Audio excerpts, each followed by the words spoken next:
This is Democracy Now!, democracynow.org, The War and Peace Report. I'm Amy Goodman with Nermeen Sheikh. We turn now to Ferguson, Missouri.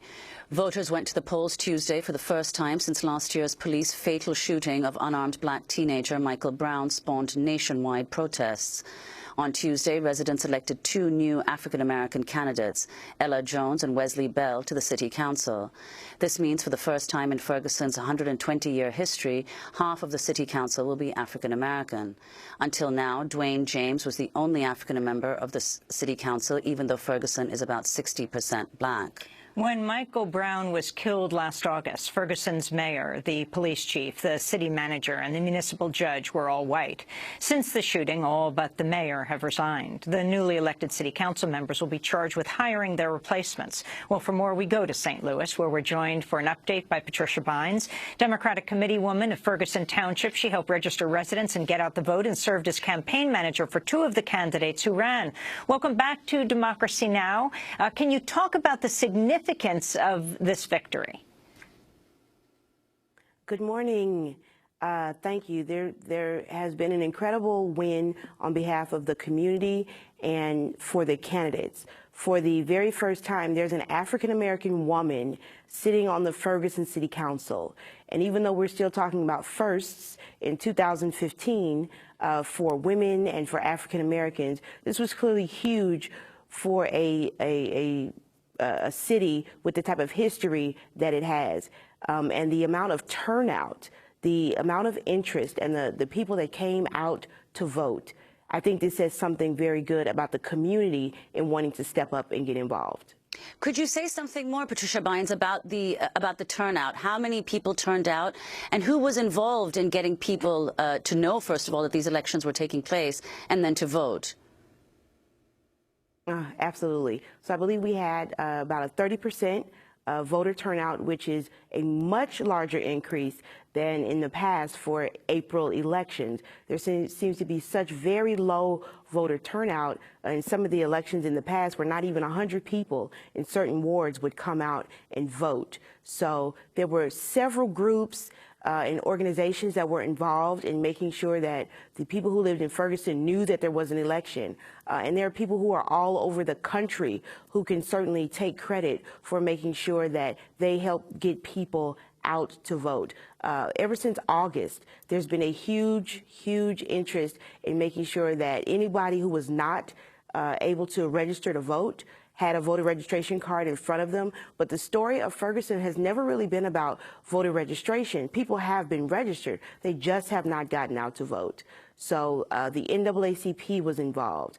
Operation Help or Hush was involved. I helped them create a program called Ferguson Alternative Spring Break, where almost 200 college students from all over the country came and spent their spring break in Ferguson, encouraging people to get involved with their community and civic education. Organization for Black Struggle, MORE, SEIU, the Working Families Party. I mean, there were so many organizations, the Urban League here, that were involved in making sure people got out to vote. Well, given the changes, Patricia Bynes, in the City Council administration, what are some of the reforms that you think should now be undertaken in Ferguson? Well, I think the very first thing that has to happen is, clearly, I think everybody almost knows this, we need to deal with the Department of Justice findings on the Ferguson Police Department and the municipal courts. That cannot be ignored. And now that there is a new council in place, I believe there will be a lot more direction in moving forward. And I think there are some strong voices and some coalitions now that can be made to help move things forward. So that's number one, dealing with the immediate Department of Justice finding on the police department and the municipal court. Can you talk about what will be the process for choosing a new police chief, for choosing a new city manager, and where things will go from there? How much power these city council members have? Right.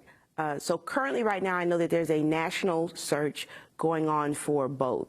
And I think that, first of all, anyone who applies to be the city manager or the police chief of Ferguson at this point in time, I think that it's incredibly courageous And I believe that now with a new council being able to ask questions and be involved and vet people, I think that we have an opportunity to get the right person in place to move the city in a better direction. That's what's needed. So I think there will be some strong voices to be able to make that happen, because this is a difficult time. I believe I said last night that anybody who even ran for office for the city at this point in time needs to be congratulated for stepping up and running. So certainly anyone even applying to be the city manager or the police chief, there's opportunity here to do a lot of good. And that's what I want to see, and that's what many people who live in Ferguson, and even those who've been supporting the community from the outside, that's what they want to see as well. Patricia Bynes, we want to thank you for being with us. Democratic Committeewoman of Ferguson Township, helped register residents, get out the vote, served as campaign manager for 2 of the candidates who ran. This is Democracy Now!, democracynow.org, The War and Peace Report. I'm Amy Goodman with Nermeen Sheikh.